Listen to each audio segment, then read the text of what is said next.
Bonjour à vous et bienvenue dans cette 11e partie sur le livre de Diana Wallstatt, Ecology of the Planted Aquarium. Ici nous allons parler du montage et de la maintenance type d'un aquarium de type low-tech. Alors attention, il s'agit bien d'un modèle particulier avec quelques recommandations, quelques points clés à connaître.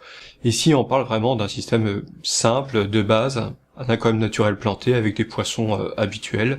L'auteur précise bien qu'on ne peut pas résumer en un livre toute l'écologie d'un système naturel, et il est très difficile de maîtriser ce genre de choses, a priori c'est impossible à maîtriser, et les recommandations qu'elle donne ici ne garantissent pas le bon fonctionnement d'un aquarium. Donc il vous faudra aussi des connaissances, non seulement lire ce livre, ça serait bien, ne pas se contenter des vidéos que j'ai faites qui voient le livre, disons, dans les grandes lignes, mais qui ne sont pas suffisamment complètes pour vous donner toutes les clés nécessaires. Et puis, ne pas hésiter, bien sûr, à se renseigner davantage, aller au-delà du livre, pour connaître les besoins spécifiques des espèces de poissons qui vous intéressent. Donc, attention, c'est juste un modèle type, ce n'est pas la solution à tous les problèmes aquariophiles possibles et imaginables. Donc à vous de vous adapter en fonction de ce que vous voulez faire. Pour sa première expérimentation d'un bac low-tech, l'auteur a dû faire fi de toutes les recommandations habituelles en aquariophilie, comme par exemple éviter la lumière solaire ou ne pas utiliser de substrat naturel. Elle a fait le contraire. Alors comment elle fait exactement? Elle a pris un bac de 120 litres qu'elle a placé près d'une fenêtre pour profiter d'un maximum de lumière. Elle y a ajouté donc une lampe fluorescente de 20 watts, vous savez, les fluos compacts. Un bac suffisamment haut, donc de 45 cm pour permettre aux plantes de se développer correctement, et le fond a été donc recouvert d'un substrat naturel, donc du terreau de jardin, et une couche de sable par-dessus, donc pour éviter sa dispersion.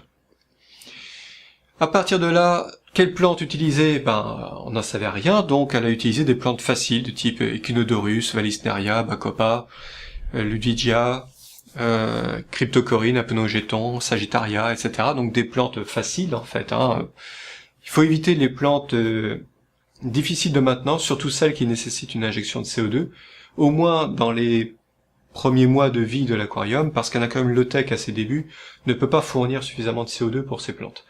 Après, un low-tech qui a vieilli, ça peut changer, et certains low-tech peuvent supporter, peuvent maintenir des plantes difficiles. Mais au début, on reste dans les plantes simples. Et elle ne savait pas si ça allait marcher, simplement elle en a mis, puis on va voir ce que ça donne.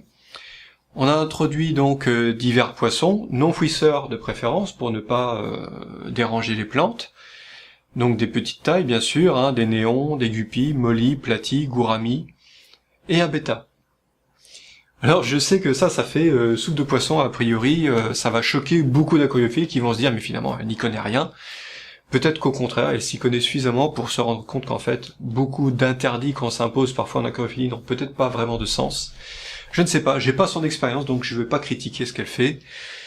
C'est ce qu'elle a fait, en tout cas elle le dit en toute honnêteté. En l'espace d'une semaine, donc les plantes se sont bien développées, même celles qui étaient plus ou moins abîmées ont commencé à se remettre en forme.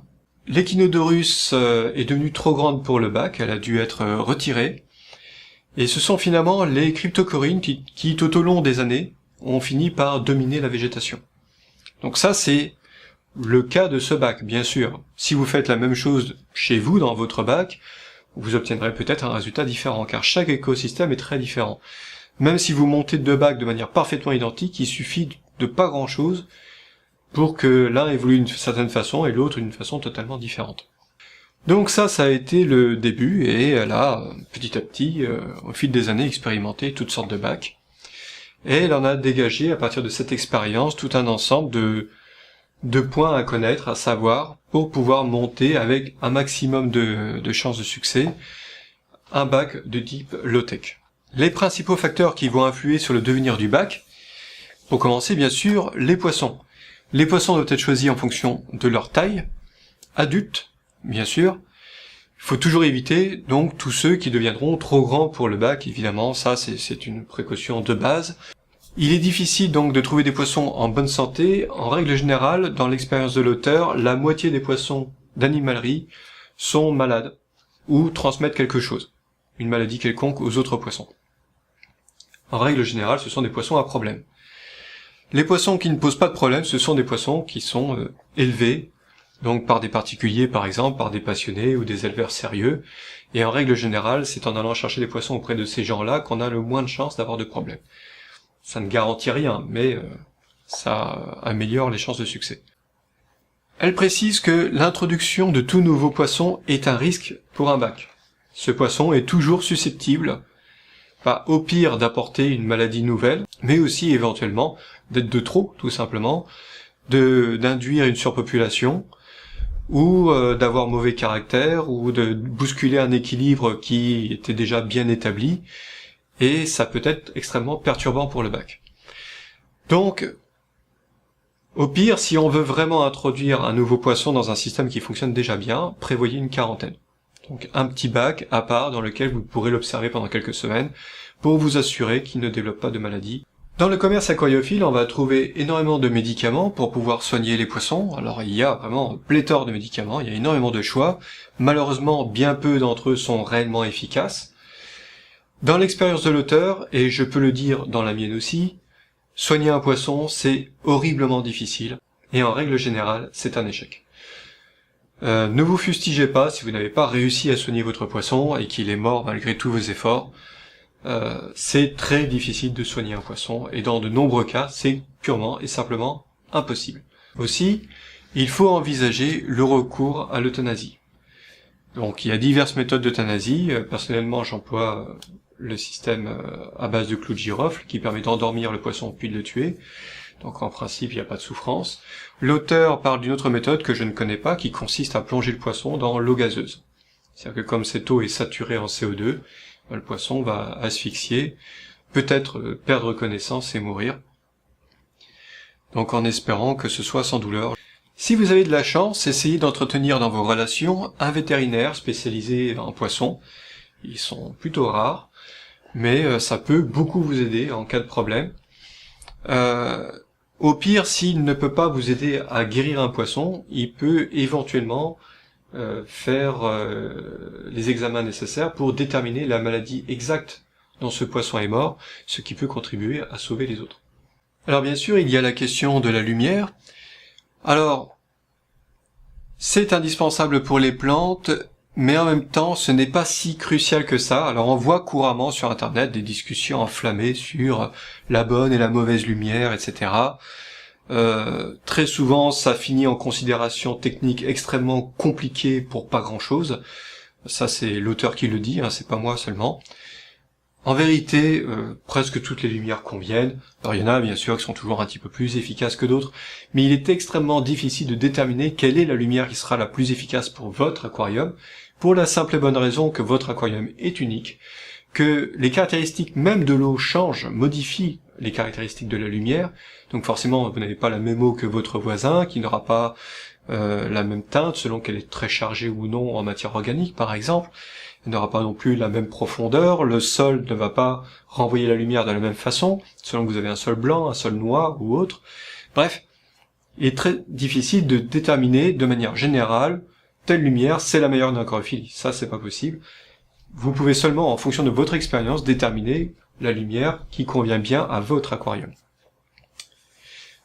Ceci dit, on est d'accord sur le fait qu'il faut éviter les éclairages trop bleus, notamment les éclairages qui sont réservés aux aquariums marins, ne conviennent pas du tout aux aquariums d'eau douce, donc restez dans des éclairages classiques du type 5000, 6500 Kelvin par exemple, pour ce qui est de la température de couleur, c'est-à-dire un blanc neutre et éventuellement un petit peu jaune,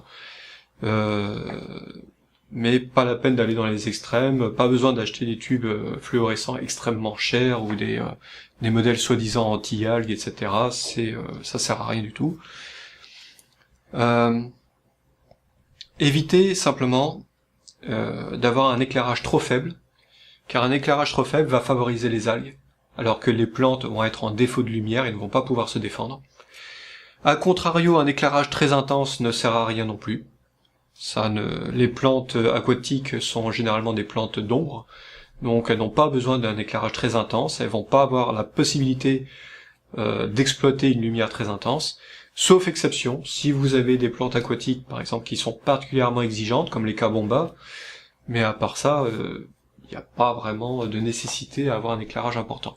Donc un éclairage moyen, du type 30 lumens par litre, en principe ça suffit. S'il y a éventuellement un manque d'éclairage, pensez simplement à des réflecteurs par exemple. Au lieu de rajouter des tubes et de consommer encore plus d'énergie, de simples réflecteurs peuvent améliorer notablement la situation. Attention à la hauteur de l'aquarium. Un aquarium assez haut pour que les plantes puissent se développer, c'est bien, donc il faut compter 45-50 cm, mais plus votre hauteur d'eau va augmenter, et plus la lumière va avoir de la difficulté à aller jusqu'au fond. Donc, plus vous allez monter en hauteur d'eau, et plus il va vous falloir prévoir un éclairage puissant. Pensez aussi à l'utilisation d'un programmateur horaire. C'est lui qui va déterminer quand s'allume et s'éteint votre éclairage. Alors attention, ce n'est pas du tout accessoire. Alors j'étais très surpris personnellement parce que dès l'instant où je me suis dit je vais faire un aquarium, j'ai tout de suite dit tiens, il me faudra un programmateur pour la lumière.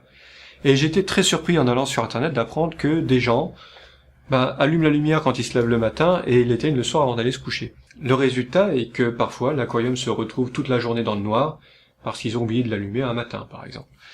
Il n'y a pas à tergiverser, le programmateur c'est pas un accessoire. C'est vraiment très important.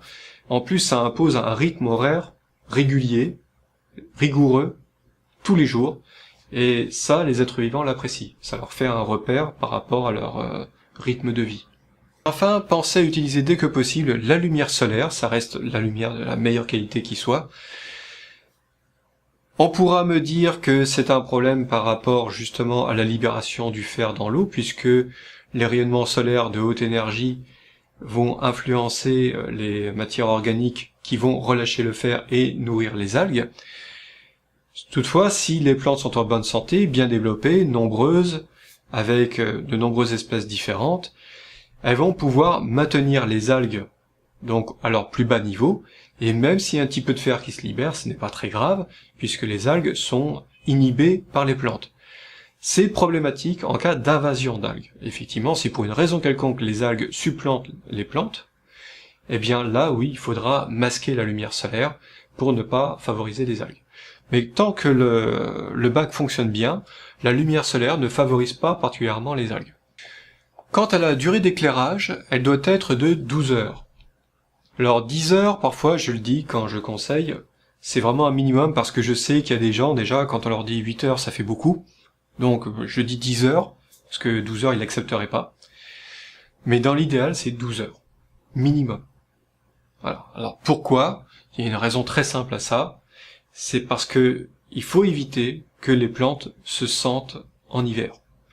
Si les plantes se croient en hiver du fait de durée d'éclairage trop courte, donc d'une journée trop courte, une journée d'hiver, elles risquent de se mettre au ralenti. Leur métabolisme risque d'être plus lent, moins efficace, et elles ne vont pas avoir l'influence qu'on attend d'elles sur l'eau, c'est-à-dire l'assainissement de l'eau pour pouvoir faire vivre les poissons, mais elles risquent aussi de ne pas produire tous les composés allélopathiques nécessaires pour lutter contre les algues.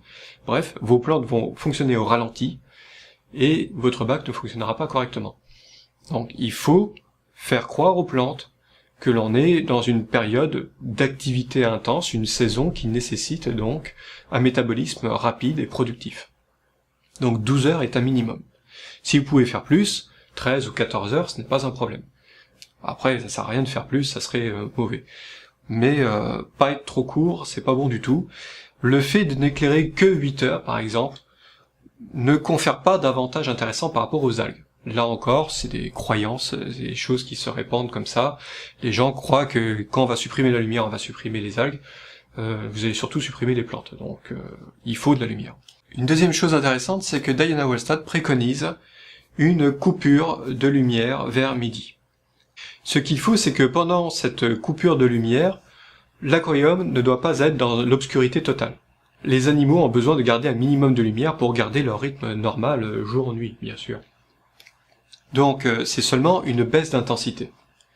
Alors si vous profitez de la lumière solaire, bien à ce moment-là vous pouvez éteindre complètement votre éclairage et l'éclairage de la pièce suffira à assurer un minimum de lumière pour les animaux. Si au contraire votre aquarium est complètement isolé, par exemple dans une cave, eh bien essayez de maintenir un éclairage minimum. Vous faites baisser votre éclairage et vous maintenez quelques watts d'éclairage pour ne pas être dans l'obscurité totale. En général, on va faire ce type de programmation de 7h à midi, puis de 16h par exemple à 21h, ce qui nous fait au total environ 14 heures de lumière. D'accord? Et simplement, la période obscure n'est pas une période sans aucune lumière, c'est juste une période moins lumineuse.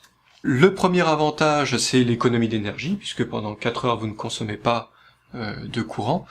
Et l'autre avantage surtout, permettre au bac de reconstituer sa réserve de CO2. Donc le niveau de CO2 va remonter, et quand la lumière va se rallumer, les plantes vont profiter d'un pic de CO2. Alors vous allez me dire, ça change pas grand-chose, lumière ou pas, de toute façon le CO2 sera produit, puisque les bactéries ne dépendent pas directement de la lumière. Effectivement, oui, mais sera produit à des taux très bas. Et le problème d'un CO2 qui se maintient toujours très bas, c'est que ça favorise les algues. Les algues assimilent plus facilement le CO2 à basse concentration que les plantes. Alors quelle plante pour notre aquarium? Eh bien c'est difficile à déterminer puisque chaque aquarium est unique et fonctionne à sa façon. Donc certaines plantes vont beaucoup se plaire dans certains bacs et pas dans d'autres. Et donc trouver la bonne combinaison va être une affaire d'expérience et d'observation. Alors comment faire pour sélectionner les plantes? Eh bien tout simplement, il suffit de tester un maximum d'espèces de plantes. Alors ça tombe bien, car pour avoir un maximum d'effet allélopathique contre les algues, varier les plantes est une très bonne chose, et cela va permettre donc de sélectionner les plantes qui fonctionnent bien de celles qui ne se plaisent pas.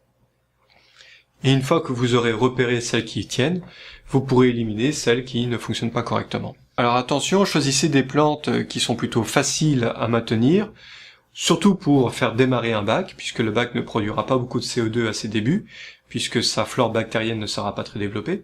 Avec le temps, votre aquarium devrait pouvoir produire jusqu'à 10 mg par litre de CO2 environ, ce qui reste nettement inférieur à une injection de CO2, qui peut aller à 20 mg par litre, voire 30.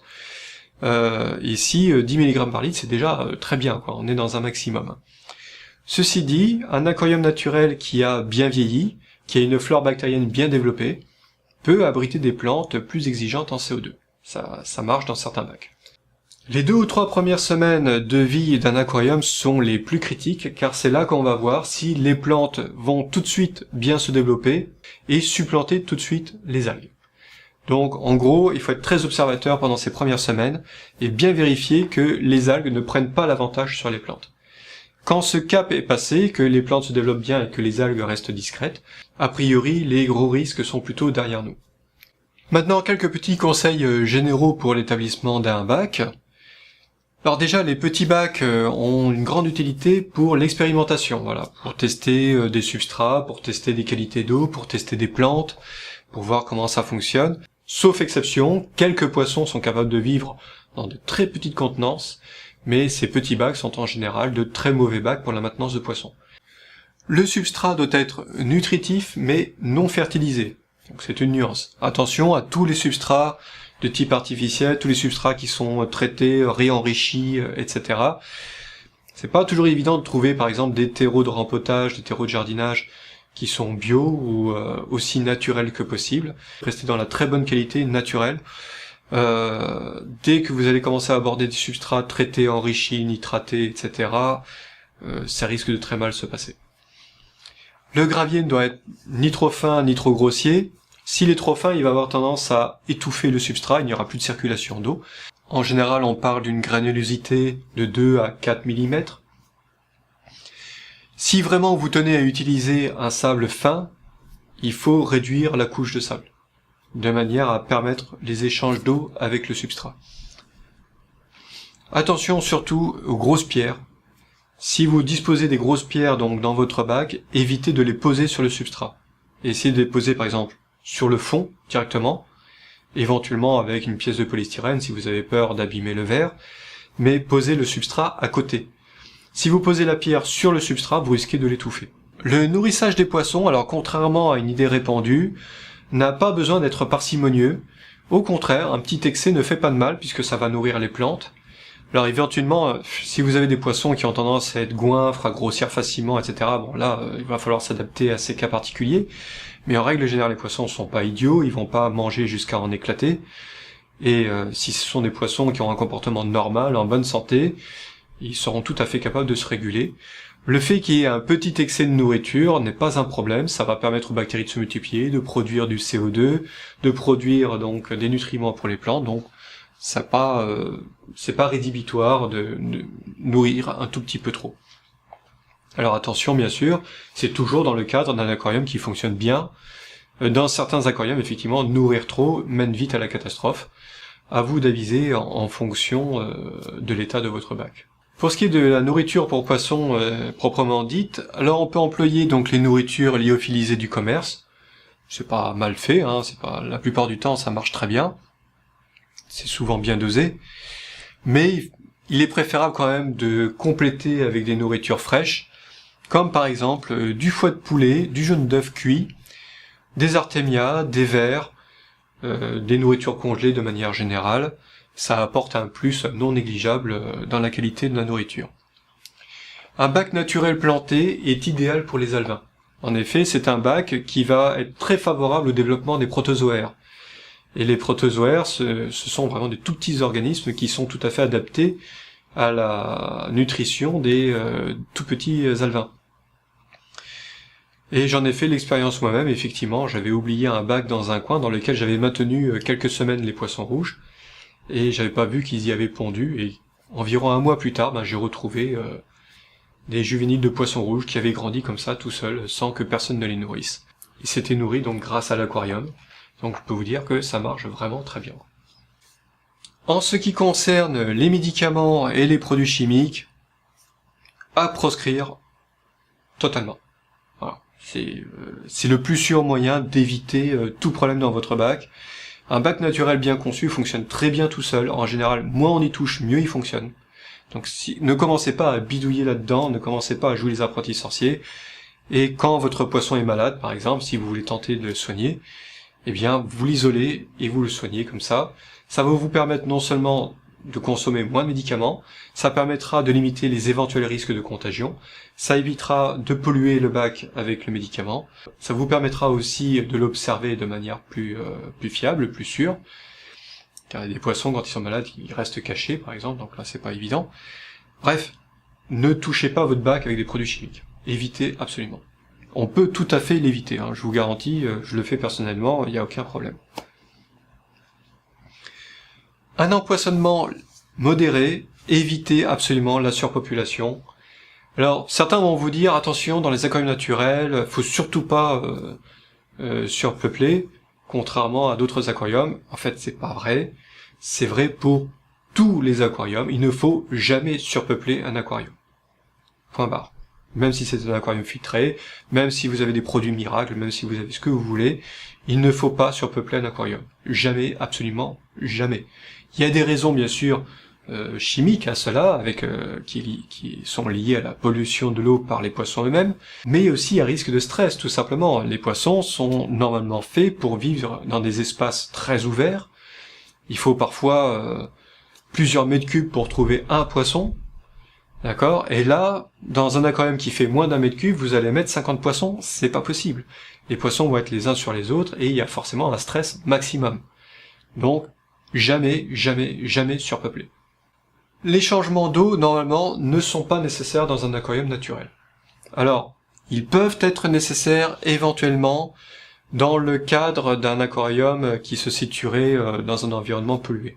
Par exemple, si votre aquarium est en pleine ville, et que vous récupérez les poussières du diesel, du métro, etc., votre eau sera forcément contaminée petit à petit, et donc il faudra de temps en temps changer l'eau, par exemple une fois tous les mois ou une fois tous les 3 mois, pour éviter qu'elle n'accumule de la pollution extérieure. Mais si vous habitez au fin fond de la campagne, loin de toute source de pollution, les changements d'eau sont virtuellement totalement inutiles. Voilà, sauf problème particulier. Mais un aquarium naturel ne pose pas de problème à ce niveau-là. À l'exception toutefois du démarrage d'un aquarium, si vous faites ça donc avec un substrat tout à fait naturel, un substrat de jardinage par exemple, pendant les premières semaines, le substrat risque de relâcher pas mal de composés toxiques. Et effectivement, donc surtout si vous voulez mettre des poissons tout de suite, il faut absolument faire des changements d'eau pour assainir l'eau régulièrement pendant les premières semaines de fonctionnement. Mais en principe, au bout d'un mois ou deux, il n'y a plus aucun problème, le substrat est acclimaté en quelque sorte, et prend son fonctionnement normal. Le gravier ne doit jamais être nettoyé. Jamais. Ça fait partie du fonctionnement normal pour un gravier de récupérer les déchets, afin que ces déchets soient traités par les micro-organismes. Le fait de nettoyer le gravier empêche non seulement le recyclage des déchets, mais déstructure le sol aussi. Le sol est très finement structuré, comme on l'a vu dans les chapitres précédents, avec les biofilms notamment, dans lesquels vous allez avoir, de manière bien étagée, différents types de bactéries qui vont s'installer à divers niveaux et s'organiser dans des structures très complexes et bien précises, qui vont être capables donc de générer toute l'activité biologique nécessaire pour maintenir votre bac en bon état de fonctionnement. Si vous aspirez votre sol, si vous nettoyez votre gravier, eh bien vous allez déstructurer tout ça constamment et vous allez empêcher le fonctionnement de votre substrat. Donc on ne nettoie jamais le gravier, on n'y touche pas purement et simplement. Filtration et brassage. Alors, au niveau de la filtration, on ne parle pas de filtration biologique. On peut parler d'une filtration mécanique éventuellement, pour limiter les débris en suspension. Alors certains croient que dans un aquarium naturel planté, il y a beaucoup forcément de turbidité, il y a plein de débris, de machin, et que l'eau est trouble et qu'on n'y voit pas à travers. C'est totalement faux. Les aquariums naturels plantés qui fonctionnent bien ont une eau très claire, on y voit sans aucun problème à l'autre bout de l'aquarium. Donc c'est pas du tout le problème. C'est juste que, voilà, si vous êtes très exigeant, si vous avez envie vraiment d'avoir une eau aussi claire que possible, eh bien, vous pouvez éventuellement ajouter une filtration mécanique, fréquemment nettoyée. N'oubliez pas qu'une filtration mécanique qui n'est pas nettoyée régulièrement va favoriser donc une activité bactérienne, et du coup va devenir une filtration biologique et perturber le fonctionnement correct du bac. En fait, l'utilité d'une filtration sera plutôt de l'utiliser pour brasser l'eau et la chauffer. Le brassage, en revanche, est important, parce que le but du jeu est d'homogénéiser l'oxygénation de l'eau. Si vous avez des poissons particulièrement actifs, constamment en train de nager partout, fouiller partout dans le bac, le brassage n'est pas forcément nécessaire, les poissons assurent déjà le brassage. Mais si au contraire vos poissons sont plutôt du genre placide, utilisez un brassage artificiel. Le charbon actif. Alors le charbon actif, normalement, est déconseillé, il est tout à fait inutile dans un aquarium naturel planté, mais occasionnellement, on peut l'employer, soit pour décolorer un petit peu l'eau, si jamais celle-ci est un petit peu trop jaune. Elle peut être utile contre les algues, par exemple, j'en ai parlé donc dans le chapitre précédent, pour alléger l'eau donc en matière organique et éviter donc la libération de fer dont les algues pourraient profiter. Elle peut être nécessaire si éventuellement, malgré toutes mes recommandations, vous avez quand même traité votre bac avec un médicament. Alors évidemment, pour supprimer ce médicament, il faudra utiliser du charbon actif, mais normalement ça ne devrait pas être le cas. Donc, en principe, par défaut, quand l'aquarium fonctionne bien, le charbon actif n'est pas utile. Mais il peut toujours être bon d'en avoir un petit peu sous le coude. Faut-il un aérateur? Eh bien non. Le fameux bulleur que l'on voit souvent dans beaucoup d'aquariums débutants n'est pas utile en ANP. On peut disposer d'un aérateur quand même en cas de problème, par exemple en cas de surchauffe de l'eau. Plus l'eau est chaude, moins elle va garder de gaz dissous et donc moins elle sera oxygénée. Les poissons risquent de montrer des signes de détresse respiratoire. Alors à ce moment-là, oui, dans un cas extrême, on pourra éventuellement aérer l'eau, mais la plupart du temps, c'est tout à fait inutile. Alors la taille des plantes, alors régulièrement, oui, il va falloir tailler les plantes, c'est obligatoire, puisque en fait, par cette taille des plantes, vous allez retirer la matière organique que vous avez introduite sous forme de nourriture pour les poissons. Donc ça fait partie du cycle normal du fonctionnement de l'aquarium. Par contre, faites attention, retirer l'excès de plantes c'est bien, mais attention de ne pas tailler trop sévèrement. D'abord, évitez de tailler les parties émergées des plantes. Comme on l'a vu précédemment, cette émersion de certaines plantes qui leur permettent d'exploiter donc le CO2 et la lumière est très importante pour leur survie, ça leur facilite beaucoup les choses, donc ne taillez pas les plantes qui dépassent de l'eau. Taillez plutôt les vieilles feuilles, les branches isolées, essayez de leur donner une jolie forme, enfin soignez l'esthétique de votre bac si vous avez envie d'une certaine esthétique. Mais ne soyez pas excessif non plus, parce que vous risquez de favoriser le développement des algues. Donc faut pas être radical, donc il vaut mieux tailler peu mais souvent, et éviter les grosses tailles rarement. Là vous risquez de perturber votre bac. Le pH. Alors le pH d'un aquarium naturel planté se maintient pratiquement toujours entre 7 et 8, et ça ne baisse jamais en dessous de 7. En principe, un ANP bien conçu ne peut pas devenir acide. C'est comme ça, c'est l'action même des plantes qui fait que le pH se maintient forcément à 7. Alors le problème qui se pose immédiatement, et que certains d'entre vous se sont peut-être posés, c'est comment on fait pour maintenir des poissons d'eau acide, par exemple un poisson qui devrait vivre à 6,5, dans un aquarium qui lui se maintient toujours à 7 et même plus. Eh bien il faut croire que l'auteur ne se pose pas du tout la question. En fait, Diana Wallstad s'en fiche complètement, elle n'évoque pas une seule fois cette question. Je dois vous dire, alors je sais que là je vais contredire beaucoup de gens, mais d'après tous les renseignements que j'ai pu trouver, j'ai l'impression que le pH n'est pas si important que ça pour les poissons. Alors évidemment, je parle pas des poissons qui vivent dans des pH extrêmes. Il existe quelques poissons qui vivent à des pH de 8,5, 9, ou des poissons qui vivent à des pH de 5,5. Pour des poissons comme ça, qui sont vraiment adaptés à des situations extrêmes, bon, là, je pense qu'il y a peut-être des précautions à prendre, et il vaut mieux certainement respecter leur pH. Mais pour la plupart des poissons qui sont pas particulièrement sensibles et qui n'ont pas besoin d'un pH extrême, en vérité, n'importe quel pH leur convient très bien. Ce que les poissons n'apprécient pas, ce sont les variations fortes de pH. Et encore, c'est discutable. En gros, pour vous donner un ordre d'idée, un poisson dont on vous dit qu'il doit vivre à pH de 7, c'est qu'il peut vivre en gros entre 6 et 8. Vous voyez, c'est large. Et, par exemple, si vous imposez un pH de 6 à un poisson qui devrait vivre à 7, ce qui va vraiment apporter, c'est que votre bac se maintienne à 6, tout le temps. S'il passe son temps à varier entre 6, 7, puis 8, puis 7, puis redescend encore et remonte et ainsi de suite, là, c'est très stressant pour le poisson. Donc, il faut que le pH soit stable, c'est le plus important. La question de la fertilisation, alors, jamais, c'est aussi simple que ça, un ANP qui fonctionne bien n'a jamais besoin d'être fertilisé. Donc ça, on n'en parle plus. La dureté de l'eau, pas trop douce. La dureté, le GH minimal devrait être de 4 degrés minimum, car une eau trop douce n'est pas très bonne pour les plantes, parce que les plantes ont besoin d'un minimum de nutriments à absorber. N'oubliez pas aussi que les eaux plus dures confèrent une protection contre les métaux lourds grâce au calcium. Il faut tenir compte aussi du fait que les plantes qui sont acclimatées aux eaux dures, et c'est pareil d'ailleurs pour les poissons, ont du mal à vivre en eau douce. Toujours pareil, parce qu'ils n'ont pas cette protection du calcium. Attention aussi au chlore et à la chloramine, donc on peut trouver dans l'eau de conduite. Le chlore est encore relativement supportable et s'évacue assez rapidement, en général en quelques heures, 24 à 48 heures maximum. Cela dépend aussi de la température de l'eau, etc. C'est un peu complexe.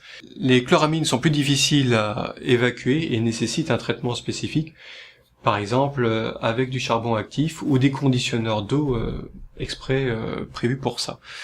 Donc les chloramines sont vraiment un gros problème. Les escargots sont souvent dénigrés par les aquariophiles qui ne supportent plus de les voir. C'est vrai que parfois ils sont un petit peu envahissants, mais assez curieusement, un bac qui fonctionne bien ne devrait pas être envahi par les escargots. Alors c'est difficile d'expliquer pourquoi, mais j'ai déjà constaté personnellement dans mon bac des fortes variations de la population d'escargots. Et selon la situation, ceux-ci vont se retrouver relativement contenus et discrets. Dans d'autres situations, au contraire, ils vont pulluler et être en très grand nombre. Alors pourquoi? C'est difficile à dire. Je peux pas vous expliquer précisément pourquoi. Il y en a qui vont vous dire que c'est dû à l'excès de nourrissage, par exemple. C'est sûrement vrai, mais je pense pas que ce soit le seul paramètre. Car en ce moment, avec les poissons que j'ai, je nourris beaucoup. Donc théoriquement, je devrais avoir beaucoup d'escargots, et pourtant j'en ai moins qu'avant. Donc je sais pas à quoi ça tient, mais je pense que les escargots sont un indicateur intéressant du fonctionnement du bac. C'est-à-dire que si vous en avez beaucoup, c'est qu'a priori, il y a quelque chose qui fonctionne peut-être pas tout à fait bien dans votre bac. C'est qu'il y a un excès quelque part. Peut-être de nourriture, peut-être un excès d'algues dont ils peuvent se nourrir, ou trop de plantes qui meurent et dont ils peuvent se nourrir. C'est difficile à dire. La plupart des escargots ne s'attaquent pas aux plantes, ou alors de manière anecdotique. Certains escargots sont destructeurs pour les plantes, mais ils y sont rares et on les connaît bien, ce sont souvent des gros escargots que peu de gens emploient. Mais la plupart des escargots que l'on rencontre, comme les mélanoïdes, les limnés, les physes et quelques autres, ne s'attaquent pratiquement pas aux plantes, voire pas du tout. Par contre, ils vont s'attaquer aux plantes mortes. C'est-à-dire que les composés allélochimiques vont avoir quitté les feuilles et à ce moment-là, les escargots pourront les manger. Pour ce qui est de la température, l'auteur nous indique tout simplement qu'elle a abandonné l'idée de maintenir une température stable à longueur d'année, parce que c'est juste pas possible. Les gens connaissent bien ce problème-là, souvent en été, la température monte, on n'y peut rien.